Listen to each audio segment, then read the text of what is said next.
menuju Tuhanmu di hatimu. Jadi ketika saat syakaratul menjemput, kita lewat plus langsung pulang sendiri seperti kilat. Tapi bila kita di dunia ini tidak menempuh jalan ketuhanan, tidak menempuh jalan hakikat diri manusia kita sendiri, ya akhirnya ketemu dengan baiatul akbar, dipaksa, disiksa dengan kepedihan, keperihan, azab yang begitu dahsyatnya saat syakaratul maut tiba. Alhamdulillahirabbil alamin.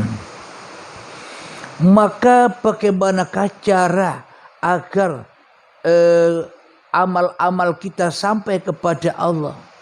Ya caranya wajib mati dulu, ketemu kiamatnya dulu, baru ketemu amal soleh. Bila tak ketemu dengan kiamatnya, maka takkan pernah bisa beramal soleh. Maka amalnya hanya maksiat, hanya syirik, hanya melawan Tuhannya saja. Alhamdulillahirabbil alamin.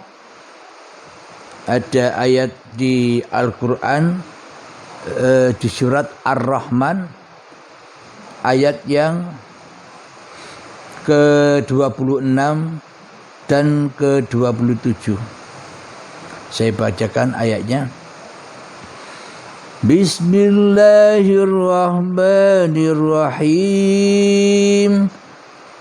Kullu man 'alaiha fan.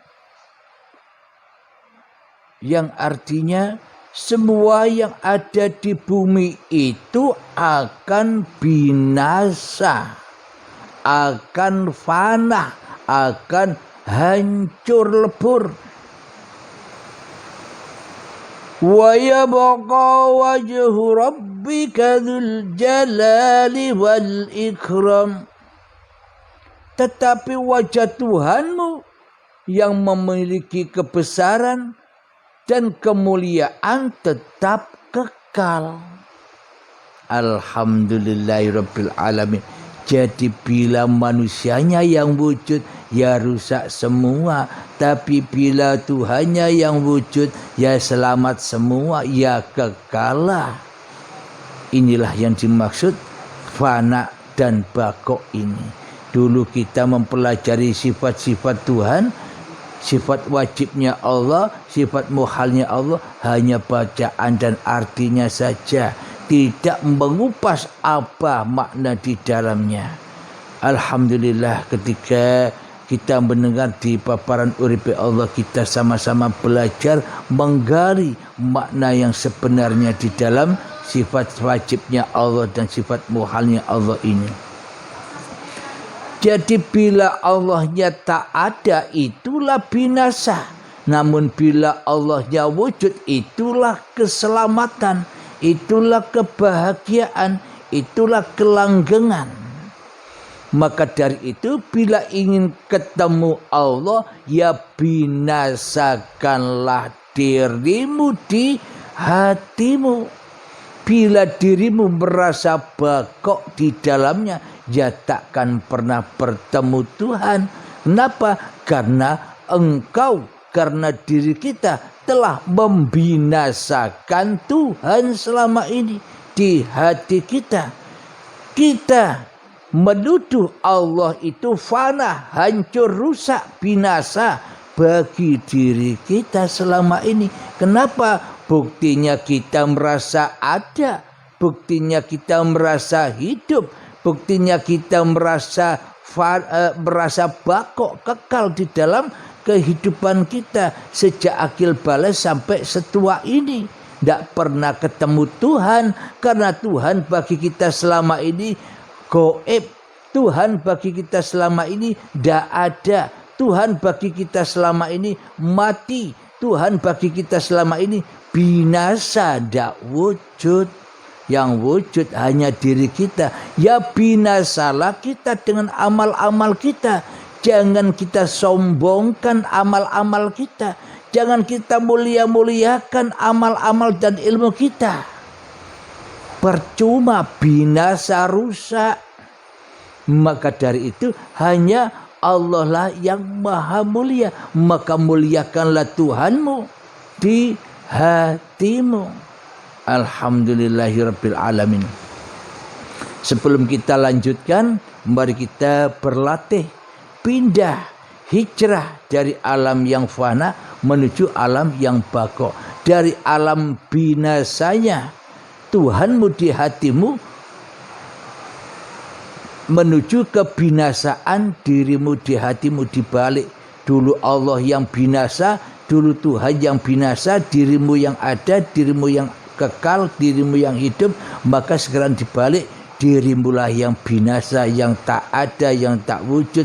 Allahnya wujud. Binasakanlah dirimu di hatimu, gelapkanlah dirimu di hatimu, malamkanlah dirimu di hatimu, sunyikanlah dirimu di hatimu, tenggelam di dalam uripe Allah. Mengheningkan cipta mulai.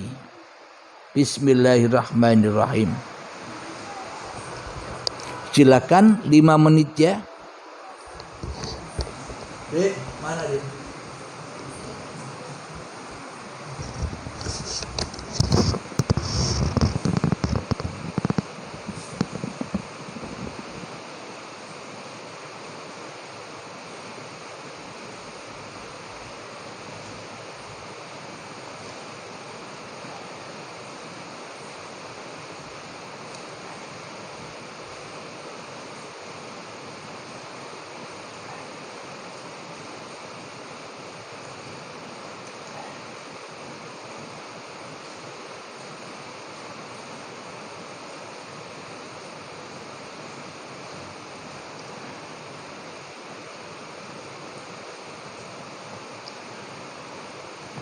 Rokoknya mana?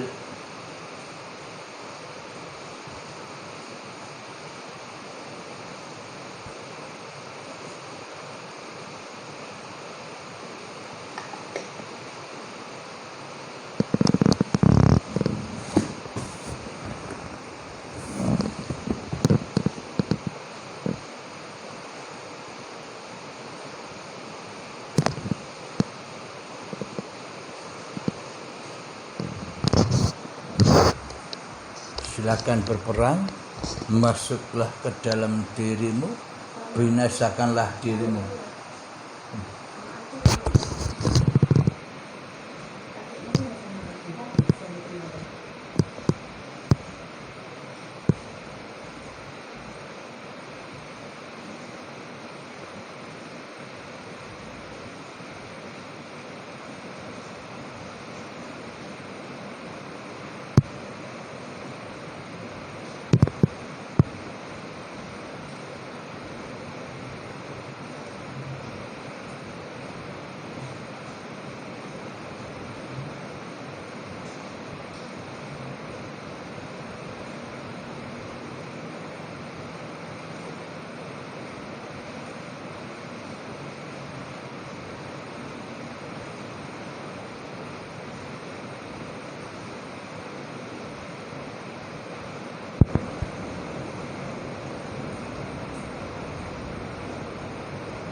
Mengheningkan cipta selesai. Alhamdulillahirabbil alamin. Sudah diajarkan oleh Allah dan Kanjeng Nabi Muhammad, innamal a'malu binniyah. Sudah sering kami katakan bahwa seluruh amal aktivitas itu, terutama di dalam induknya segala aktivitas, yaitu sholat.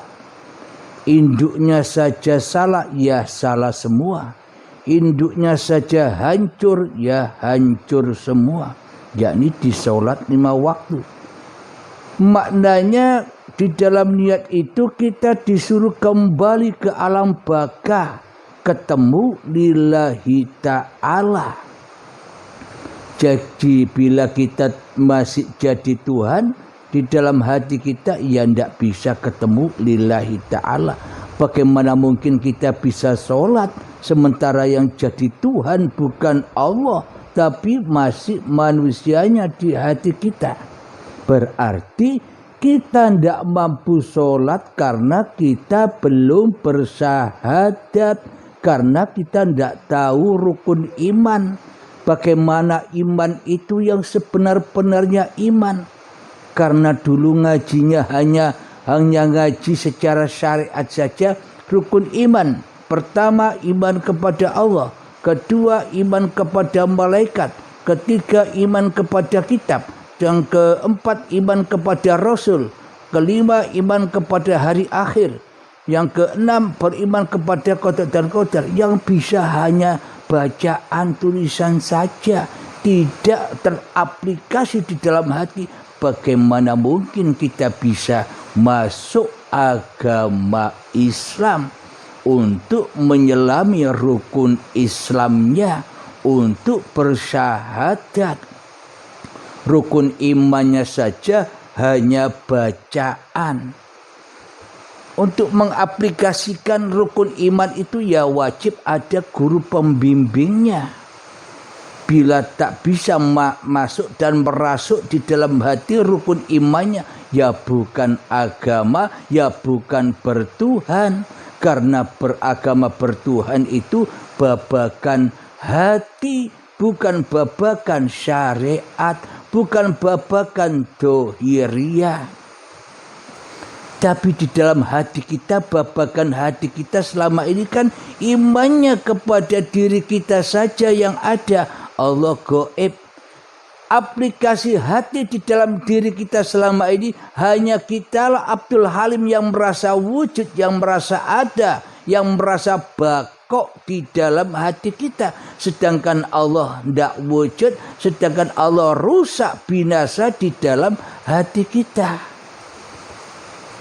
Berarti diri kita masih masuk di dalam agamanya iblis, agamanya hawa nafsu yang pura-pura beragama Islam, yang pura-pura beragama Nasrani, yang berpura-pura beragama Yahudi, yang berpura-pura beragama Majusi, yang berpura beragama Hindu, yang berpura-pura beragama Buddha. Semuanya hanya agama pura-pura saja, hanya agama golongan-golongan saja. Kenapa? Karena iblis dan setan menggolong-golongkan manusia agar bisa diadu domba, biar bisa dihancurkan oleh iblis dan setannya. Kenapa?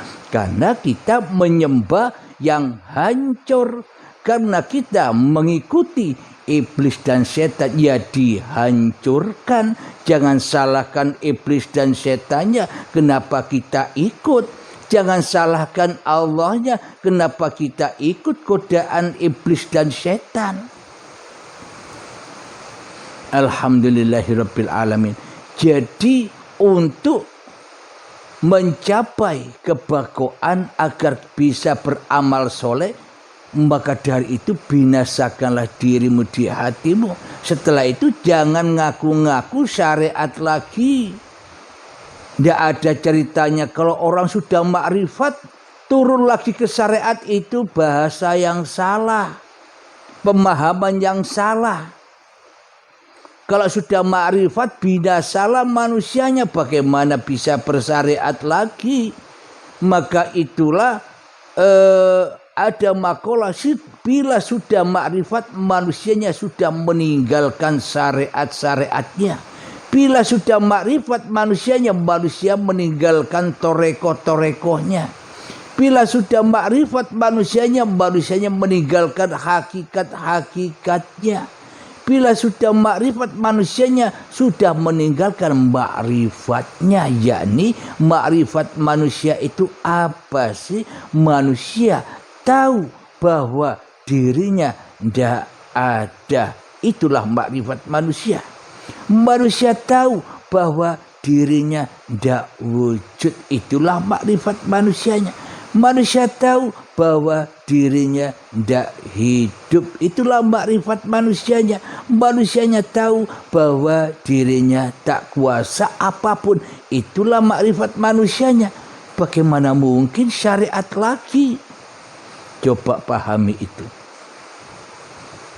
Berarti kan masih jadi Tuhan. Setelah manusianya makrifat, syariat lagi, ya tidak ada bedanya. Yang selama ini yang ditempuh hanya makrifatan. Sehingga masih syariat lagi. Maknanya jadi Tuhan terus karena tidak ketemu Tuhannya di dalam makrifatnya. Masih makrifat kemanusiaan, makrifatan, makrifatnya iblis dan setan. Jadi kalau ketemu dengan makrifat sungguhan, ya maka yang ada hanyalah al-baqa Allah saja. Manusianya sudah bebas jadi Tuhan. Manusianya sudah bebas dari hukuman. Wong sudah mati. Ya sudah enak. Manusianya ya sudah enjoy wae. Karena manusianya sudah tahu hanya Allah lah yang mentuhaninya. Hanya Allah lah yang menciptakannya. Hanya Allah lah yang menghidupkannya. Tetap manusianya tak punya hidup. Karena hidupnya hidup Tuhannya. Jadi manusianya hanyalah seperti baju saja. Seperti wayang saja, diam terus. Tidak digerakkan bila tidak digerakkan.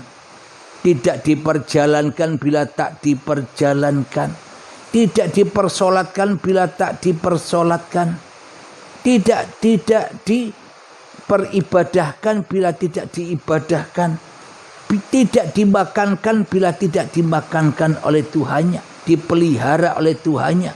Bukan Tuhannya yang makan, manusianya yang butuh makan. Tuhannya lah yang memakaninya, yang mengurusnya, yang mencukupinya.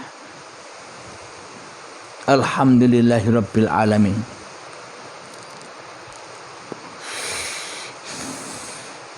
Jadi maknanya beragama dan bertuhan bagi seluruh manusia, langgengkanlah Tuhanmu di hatimu. Jangan kau langgengkan dirimu, hawa nafsumu di hatimu. Itu berarti yang langgeng, yang wujud di hati kita masih diri kita. Berarti selama ini kita melawan Tuhan. Kita membinasakan Tuhan. Bagaimana mungkin amal ibadah kita, bagaimana mungkin persembahan kita diterima Tuhan, sedangkan yang jadi Tuhan adalah diri kita sendiri, ya pasti diterima oleh iblis dan setan. Dan bagaimana mungkin kita berharap-harap ibadah dan persembahan kita diterima oleh Tuhan yang menciptakan diri kita, sementara kita tidak mempertuhankannya di dalam hati kita. Semua itu hanyalah racun-racun yang akan menyiksa dan membakar hati kita. Karena kita suka cintanya dengan iblis dan setan yang selalu ingkar, yang selalu syirik, yang selalu mensekutukan Allah dengan dirinya. Di hatinya ya panas. Karena kita maunya kumpul iblis, kumpul setan di neraka. Iblis setannya ya tidak panas. kitanya yang panas. Alhamdulillahirabbil alamin. Semoga saya khususnya dan semoga kita semua bisa memahami apa yang telah dipaparkan sehingga bisa kita hijrah dari alam fana menuju alam yang baqo. Agar apa? Agar selamat sentosa damai. Ya ayyatuhan nafsul mutmainnah, wahai jiwa-jiwa yang tenang. Bagaimana caranya agar jiwa ini tenang, tidak kebakar, tidak berontak, tidak tersiksa, tidak sedih, tidak gundah, tidak takut? Bagaimana caranya? Irji'i ila rabbiki radiyatan mardiyah. Kembalilah pulang. Pulangkanlah hidup dan badan yang bukan milik kita ini kepada Allah. Pulangkanlah harta-harta yang kau akui sebagai hartamu. Harta yang kau kumpulkan, harta yang kau cintai di dalam hatimu, kembalikan semua. Buang semua, pasrahkan kepada Tuhanmu yang menciptakan kamu, yang memberi rezeki, yang mempekerjakan kamu, yang membisniskan kamu sehingga kamu banyak uang. Itu siapa? Dirimu kah atau Tuhanmu kah? Bila kita masih memegang erat bahwa harta ini hartamu, jadi siksalah kamu di dalamnya bersama apa yang kau cintai. Irja'i, kembalikan semuanya. Total general, bahkan jangan hartamu saja, bahkan hidup dan matimu juga kau persembahkan kepada yang berhak, maka akan tenang hatimu, bahagia hatimu, damai hatimu. Itulah kunci ya ayyatuhan nafsul mutmainnah, jiwa yang tenang. Dengan cara apa? Dengan cara telanjangi dirimu di hatimu, matikan dirimu di hatimu, binasakanlah dirimu di hatimu. Setelah itu fadkhuli fi ibadi, maka masuklah kalian ke dalam golongan hamba-hambaku yang mengabdi. Nah, jelas sudah. Apa sih mengabdi itu? Apa dengan sholat yang rusak? Apa sih mengabdi itu? Apa dengan ibadah-ibadah yang rusak? Apa sih mengabdi itu? Apa dengan zikiran-zikiran yang rusak selama ini? Apa sih mengabdi itu? Apa dengan puasa-puasa yang rusak? Apa sih mengabdi itu? Apa dengan latihan-latihan yang rusak?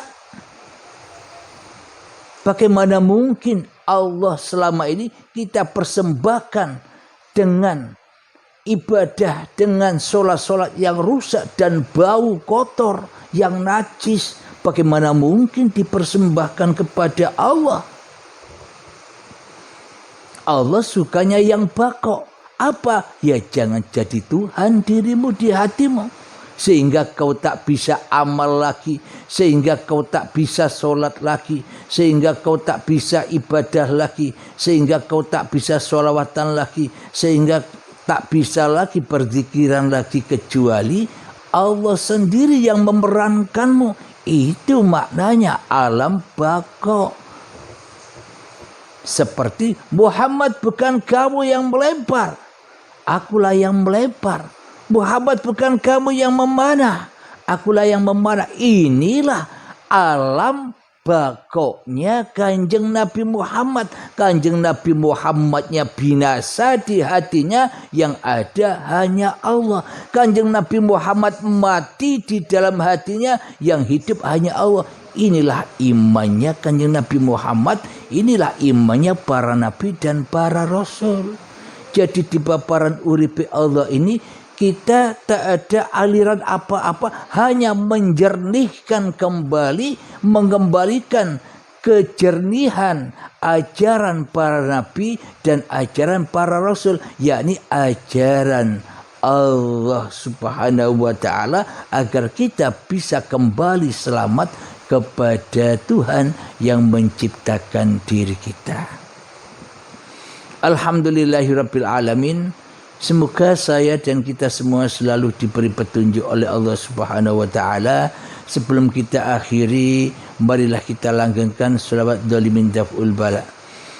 Allahumma salli ala sayyidina Muhammad wa asli lil zalimin bizalimin.